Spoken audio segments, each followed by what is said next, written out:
در اون لحظات این فکر رو میکردم، جوان بودم، ناپخته بودم، نمیدونستم سیاست جهانی رو نمیدونستم، من نمیدونستم شاه داره چه خدماتی میکنه، من نمیدونستم چه خبر دور و برم دارم چه حالی میکنم، من نمیدونستم دولت داره سوبسید میده، من نمیدونستم یه شیشه نوشابه دارم مینوشم 5 ریال 7 ریال این برای خود دولت در میاد 10 ریال، من نمیدونستم یه بسته سیگار دارم میکشم 3 تومن و 2000 این برای خود دولت در میاد 4 تومن 8000 تا 5 تومن، من نمیدونستم دولت داره سوبسید میده که ما داریم زندگی میکنیم، فقط میگفتن چرا دولت نمیاد به ما حق بیکاری بده، بابا داش میداد ما نمیفهمیدیم.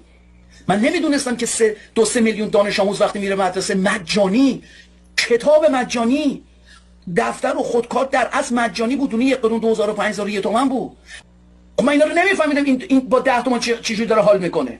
چقدر میشده 10 تومن؟ 10 تومن میشده 20 مارک.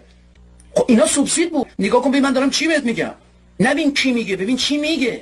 بیاین بشینیم واقعیت ها رو بگیم. صحبت بر سر پهلوی نیست، صحبت بر سر رضا شاه و شاهنشاه آریامر نیست، صحبت بر سر فرد نیست، بر سر شخص، صحبت بر سر یه تفکر ملیگراییه، صحبت بر سر پهلویسمه، نه بر سر پهلوی.